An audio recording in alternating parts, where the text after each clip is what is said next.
katakan amin. Yeay, berikan tepuk tangan yang terbaik buat Tuhan kita yang dahsyat. Yes, bisa kasih reaksinya teman-teman semua. Wah, I'm so happy. Ada berapa banyak yang join di sini? Ada 50-an. Wow, ada 60. Wow.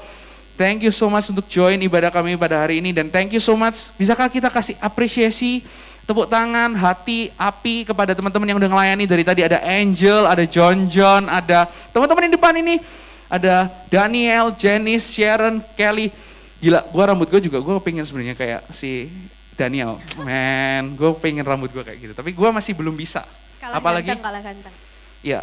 Bukan itu doang, kemarin soalnya lagi deket sama cewek, bukan kemarin ya, sekarang lagi deket sama cewek nggak boleh rambut panjang. Padahal gue pengen gondrong guys, oke. Well, sebelum nanti kita masuk dalam firman Tuhan, sebelum Kak Betuel yang hadir akan memberikan firman Tuhan, hari ini kita cuma mau ngingetin doang, minggu depan kita udah ibadah onsite ya guys ya, jadi kalian bisa langsung join di CW di lantai 5, oke. Hadir di sana, pakai pakaian yang sopan, oke. Di sana nanti kalian nggak bisa pakai celana pendek lagi ya guys ya, nggak bisa pakai sandal, nggak bisa bangun tidur langsung nge-zoom, nggak bisa ya. Jadi mandi ya kan, biarkan wangi, biarkan kalian bertemu dengan orang-orang gitu ya, nggak jadi introvert banget, oke. Kalau kalian tanya, Kak perlukah peduli lindungi? No, kita nggak perlu peduli lindungi, pokoknya kalian bisa masuk. Kok nggak perlu peduli lindungi, kalau kalian punya peduli lindungi, oke, dipakai. Kalau nggak bisa, mungkin lewat orang tua kalian, oke? Karena ada beberapa hal yang kayak kemarin si Sofi juga tanya, kok aku bisa nggak ya masuk GM waktu ibadah onsite, terus dia ngomong, kalau misalnya lewat orang tua bisa. Bentar ya guys ya, gue nggak bisa nafas pakai masker, oke.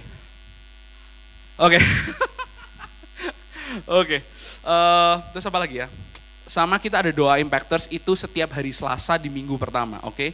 Udah ada link Zoom sama kalau kalian mau di GM, kita ada onsite-nya. Itu aja pengumumannya buat hari ini, dan I hope kalian semua bisa enjoy the presence of God, oke? Hello Devian, halo Devina, hello Madeline, kamu kelihatan cantik luar biasa, ganteng juga, oke? Oke, siapkan hati kita sama-sama, karena setelah ini Kak Betuel akan membawakan firman yang luar biasa, oke? Daripada gue ngomong lanjut panjang lebar, silakan kita akan menikmati firman Tuhan. Here we go! Hai guys! Lagi menunggu supaya badan menjadi lebih dingin dan bisa mandi sehabis workout. Aku mau sharing nih sama kalian, khususnya berkaitan dengan melek Alkitab. Ini kita lagi bahas seri melek Alkitab. Kan kita sudah tahu ya, Alkitab itu adalah hadiah dari Allah. Dan tentu kalau itu hadiah, ya ada manfaatnya. Nah, hari ini kita mau coba lihat apa ya manfaat Alkitab untuk hidup kita. Ada 2 bagian Alkitab yang aku akan sharingkan kepada kalian. Yang pertama itu dari Efesus 4 ayat 22-24. Ini bunyinya, yaitu bahwa kamu berhubung dengan kehidupan kamu yang dahulu harus menanggalkan manusia lama yang menemui kebinasaannya oleh nafsunya yang menyesatkan.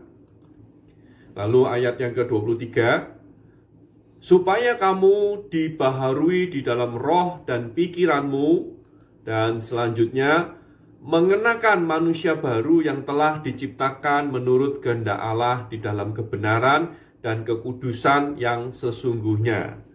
Ayat-ayat yang kita baca ini ditulis oleh Paulus. Wah, Paulus itu memang nulis banyak sekali surat-suratnya kepada gereja Tuhan. Dan ayat ini bagus sekali. Kalau saya boleh gambarkan ya, kita biar mudah mengerti apa sih maksudnya Paulus di dalam ayat-ayat ini. Nih, perumpamaannya seperti ini. Anggap saja ini aku. Nah, gambar ini adalah aku ya. Aku ini adalah orang yang sukanya tinggal di sampah gitu, tong sampah, sebut saja manusia sampah. Ya, tidak ada, ini bukan bermaksud menyindir atau menganggap rendah mereka-mereka yang kerjanya ngambilin sampah. Itu pekerjaan yang mulia.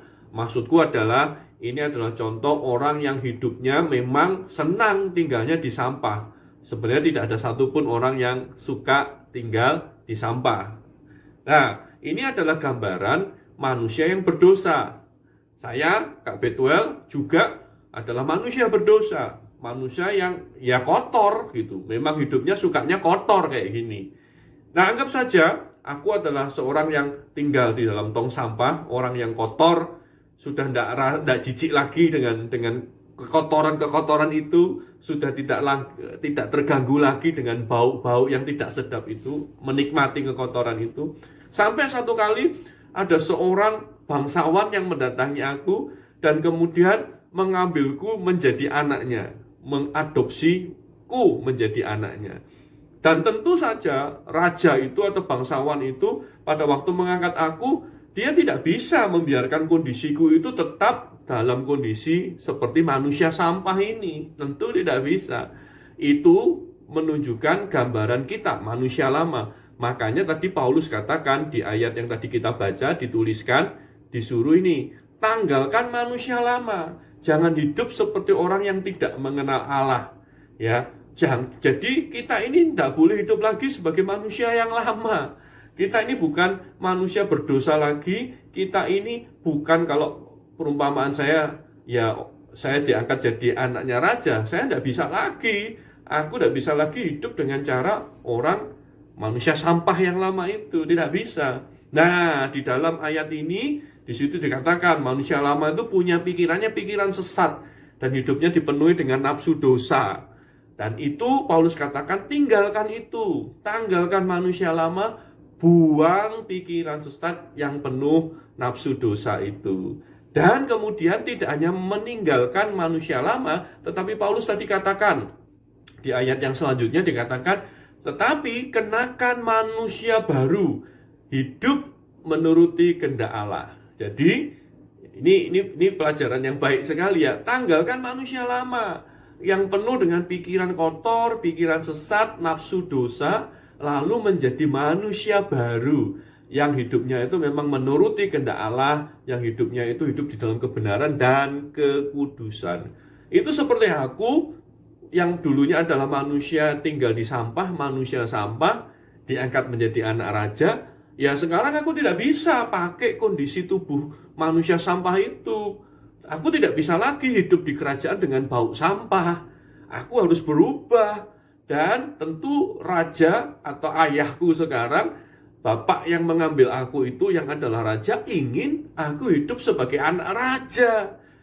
Dia pasti mau aku hidupnya ini ya juga bajunya kerajaan, tampilan kerajaan, gayanya ya gaya pangeran, baunya ya harum lah gitu ya. Kalau jalan tuh orang langsung kecium, wah ini bau kerajaan, kan begitu. Seorang raja pada waktu dia ngangkat anak, ya dia kepengen anaknya jadi seperti itu. Dia pasti raja itu tidak kepengen anaknya itu tinggal seperti gaya hidupnya manusia sampah. Nah itu sebenarnya gambaran yang memudahkan kita mengerti apa yang Paulus katakan. Kita ini manusia berdosa dulunya, penuh dengan pikiran yang sesat, nafsu dosa, kepengennya cuma ngelakuin dosa aja.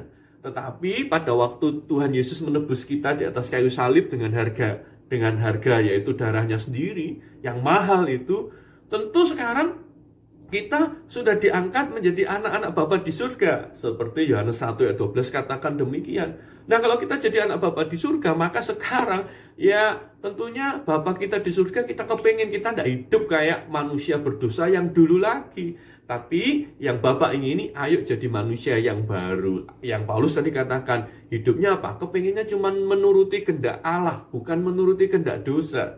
Hidupnya penuh dengan kebenaran dan kekudusan. Oke ya, ini jelas ya, sampai sini jelas. Ya, nah tapi bagusnya di antara dua kondisi ini, yaitu manusia lama, nih gambarannya mungkin seperti ini ya.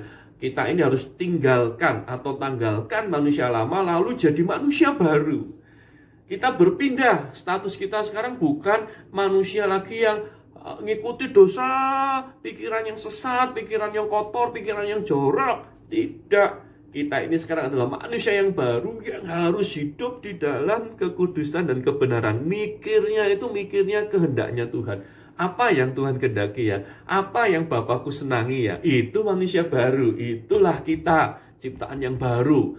Itu yang Bapa kita ingini. Tetapi yang menarik begini guys. Pada waktu di Paulus menuliskan ini, dia memberikan ada jembatannya.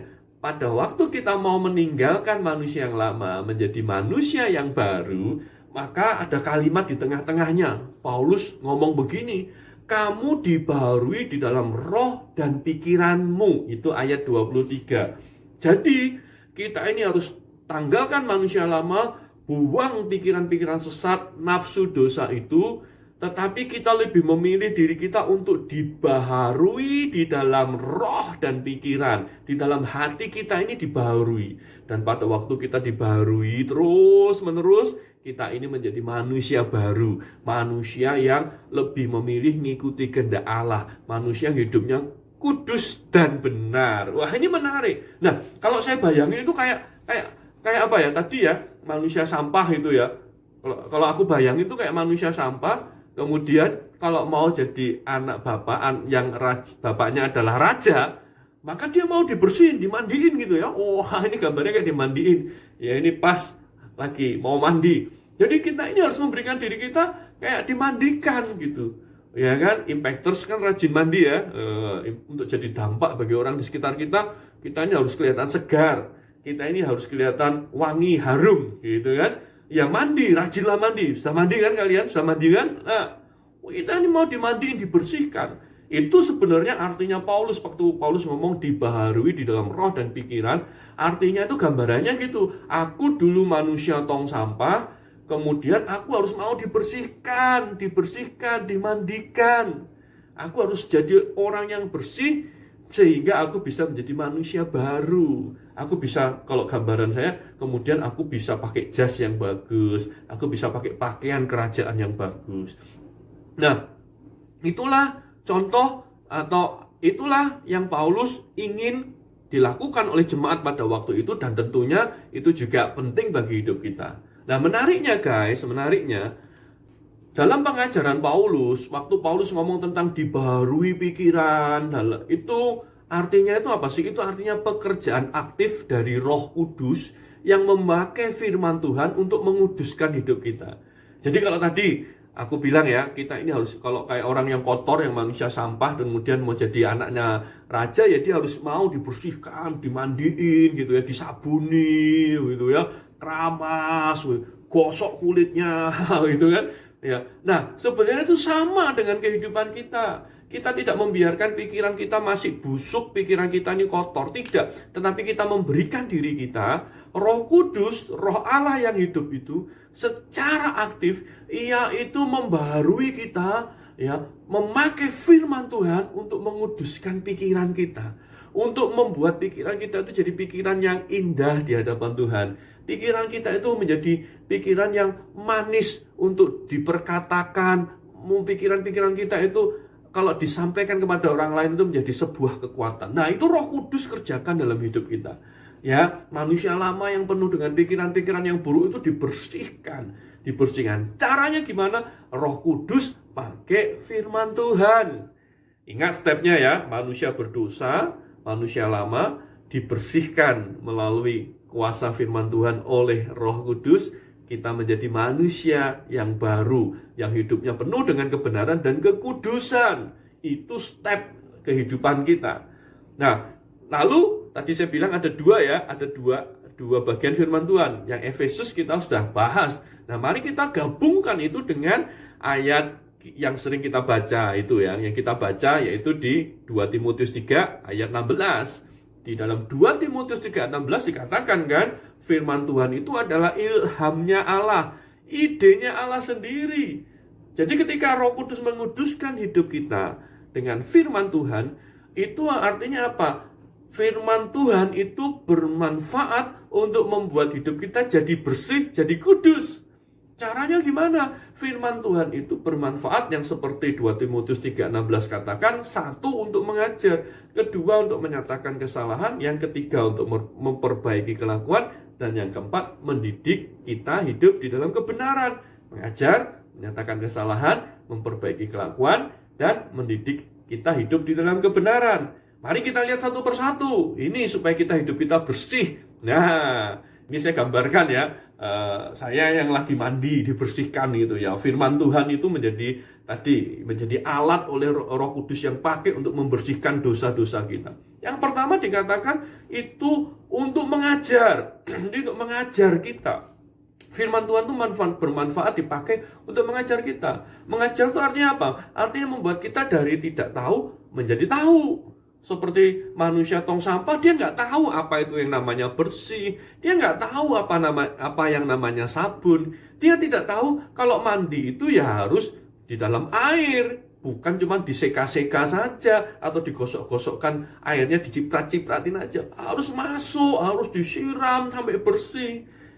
Orang manusia tong sampah tidak tahu cara menggunakan sikat gigi untuk membersihkan gigi. Tidak tahu, makanya harus diajarin. Oh, ini loh caranya mandi. Oh, ini loh caranya menggunakan sabun. Supaya dia mengerti. Juga diajarin supaya tahu, ini yang namanya bersih. Pada waktu dia mandi, pada waktu dia masuk ke dalam air, dan tiba-tiba, wah, ternyata segar ya. Mandi itu menyegarkan. Nah, itu dikenalkan, itu diajari, sehingga seorang yang dulunya tidak tahu, jadi tahu. Seorang yang dulunya tidak pernah mengalami, jadi mengalami. Itu manfaat firman Tuhan.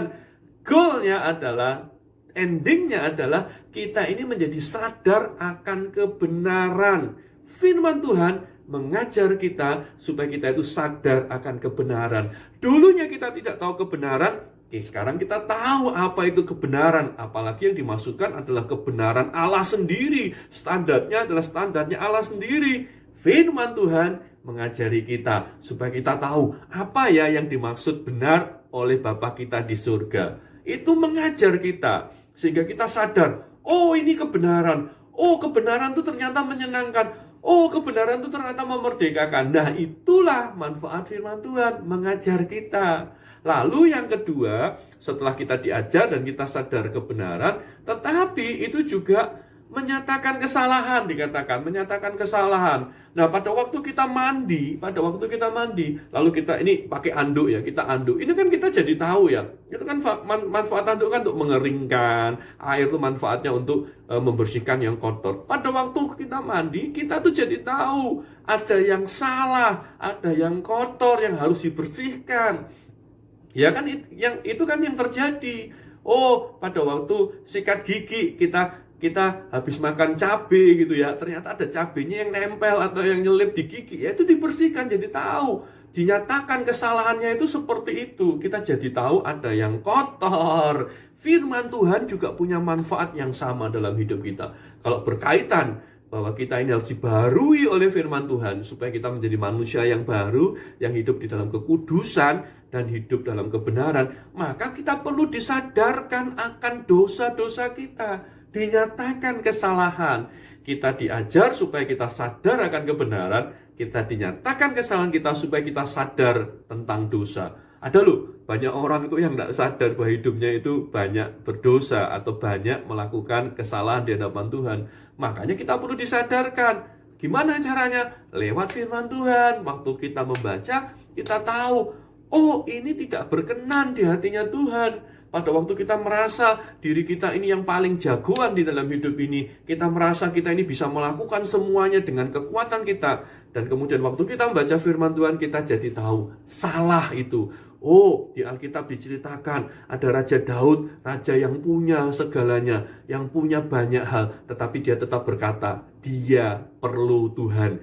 Kesuksesan raja yang hebat itu ditentukan oleh pertolongan Tuhan. Nah, kita jadi tahu, kita sadar dosa kita, kesalahan kita adalah kita menganggap diri kita ini orang yang hebat. Padahal kita ya tidak sehebat itu. Kita perlu pertolongan Tuhan.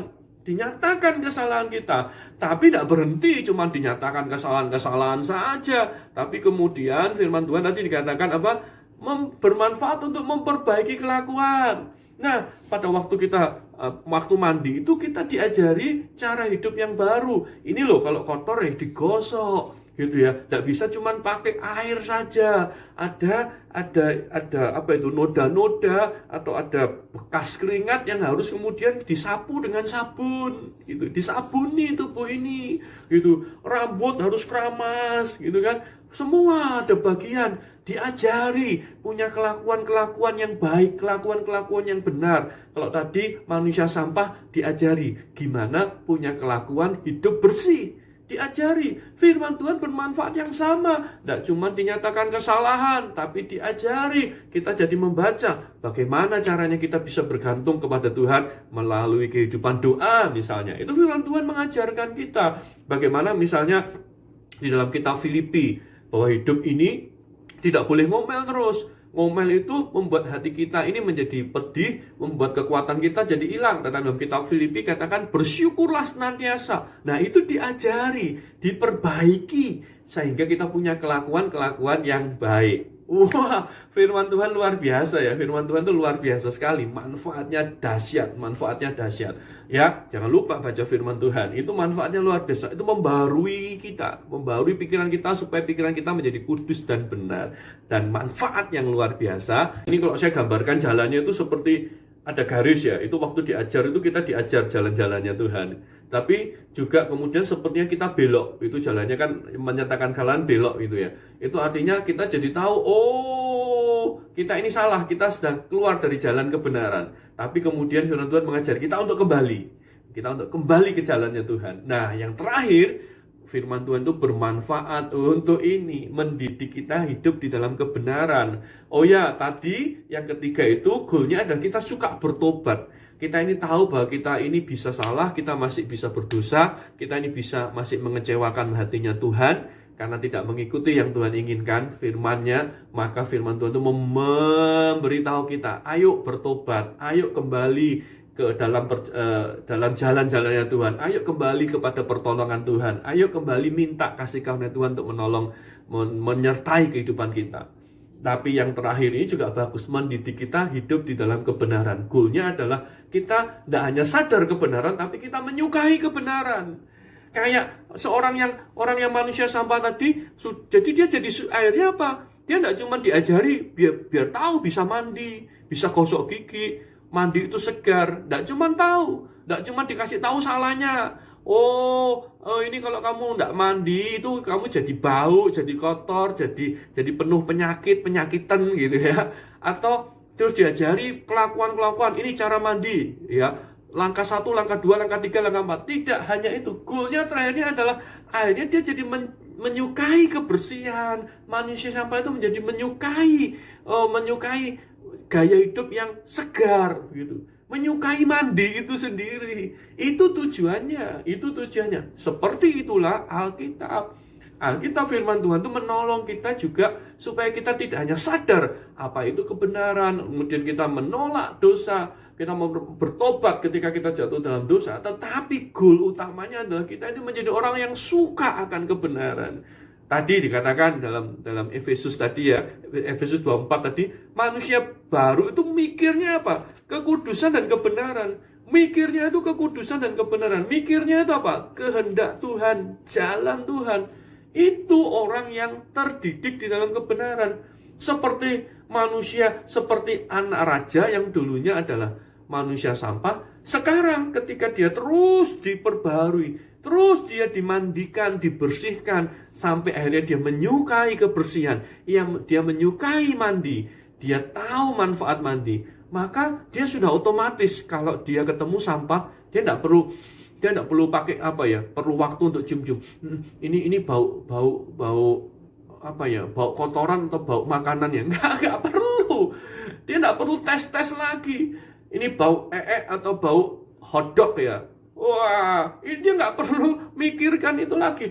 Otomatis dia langsung tahu ini nanti tolong disensor ya yang edit ya. Oh, ini saking serunya ngomong contohnya kok. Tapi memang saya mau bandingin yang kotor ya. Dia sudah tidak akan menyenangi. Dia sudah tahu itu kotor. Dia tidak perlu lagi pakai buka buku manual. Mana yang kotor, mana yang bersih. Dia sudah terdidik di dalam kehidupan yang baru, kehidupan yang bersih. Dia langsung bisa bedain. Oh ini kotor, oh ini kotor. Aku tidak mau yang kotor. Ya, Itulah manfaat firman Tuhan. Kita terdidik di dalam kebenaran, kita suka pada kebenaran, kita mencari kebenaran. Kalau yang kotor itu datang, dosa itu datang, kita nggak perlu lagi tanya. Oh, datang kepada pembimbing rohani, tanya, Ko VJ, aku boleh lakukan ini enggak? Ko VJ, aku boleh lihat yang begini enggak? Ko VJ, aku boleh coba minum yang begini enggak? Enggak perlu lagi. Kalau kita hidup di dalam firman Tuhan, kita terdidik dalam kebenaran, otomatis kita langsung tahu. Ini tidak boleh, ini tidak menyenangkan hati Tuhan, ini tidak seperti yang Tuhan ingini, ini tidak kudus, ini tidak benar di hadapan Tuhan. Itu langsung otomatis kita tahu, itu keluar. Wow, ini loh manfaat firman Tuhan, luar biasa. Itu hadiah yang Tuhan berikan dalam hidup kita. Maka, sayangilah firman Tuhan, cintailah firman Tuhan, dan dapatkan manfaat sebanyak-banyaknya. Roh Kudus memperbarui pikiran dan hatimu melalui firman-Nya. Ya, jadi intinya begini, kita harus meninggalkan manusia lama. Ya, caranya gimana? Kita penuhi, ini kuncinya, penuhi dan uji pikiran kita dengan firman Tuhan. Penuhi dan uji pikiran kita dengan firman Tuhan. Sehingga kita ini bisa hidup di dalam kebenaran dan kekudusan. Kita tinggalkan manusia yang lama dan kita menjadi manusia yang baru. Caranya adalah biarlah pikiran kita dipenuhi senantiasa oleh firman Tuhan yang mengajar, yang menyatakan kesalahan, yang memperbaiki kelakuan dan mendidik kita hidup di dalam kebenaran. Aku berdoa ya Tuhan supaya impactors dimanapun mereka berada, mereka menjadi anak-anak Tuhan yang suka akan firman-Mu, yang sayang pada firman-Mu, mengerti bahwa firman Tuhan itu bermanfaat untuk mengajar hidup mereka, sehingga mereka boleh sadar akan kebenaran, yang menyatakan kesalahan, sehingga mereka sadar akan dosa-dosa mereka, tapi juga memperbaiki kelakuan mereka, sehingga mereka itu suka untuk bertobat. Tetapi juga jadikan impactors dimanapun berada, mereka terdidik hidup di dalam kebenaran. Mereka suka akan kebenaran, mereka menjadi pelaku kebenaran, mereka menjadi agen kebenaran. Tolong mereka Tuhan. Terima kasih Tuhan. Amin. Saya mandi dulu ya. Kalau mau segar, rajin-rajinlah mandi. Kalau mau hidupmu penuh dengan kekudusan Tuhan, kebenaran, bahkan dipakai Tuhan untuk menjadi alatnya, rajin-rajinlah dipenuhi oleh firman Tuhan, disegarkan oleh firman Tuhan, dimandikan oleh kebenaran firman Tuhan. Saya mandi dulu. Yes. Nah, bagus banget firmannya. Aduh, saya sangat terberkati. Tentunya kalian semoga juga terberkati ya dari firman tadi. Oke, saya mau mengingatkan sekali lagi ya. Untuk minggu depan kita ada ibadah onsite. Ya, di mana? Di CW lantai 5. 5 ya. 5. Oke, di lantai 5. Sama saya mau mengingatkan, kita juga ada doa bersama setiap minggu pertama. Ya. Jangan lupa catatannya dibaca ya. Nanti cacat ibu tanya-tanya. Aduh. Saya agak sibuk. Kalau sore maaf ya. Oke. Loh. Udah mau live ini? Nggak boleh. Kalian bisa join kontak bentar lagi loh. Kontaknya bagus banget. Pokoknya coba deh. Oke. Awas bolos loh. Ketahuan bolos nanti kepala sekolah VJ marah. Ayo. Waduh. Nanti saya nggak tahu dah. Oke. Happy Sunday semuanya. Saya akhiri ya. Jangan sama saya. Tuhan memberkati.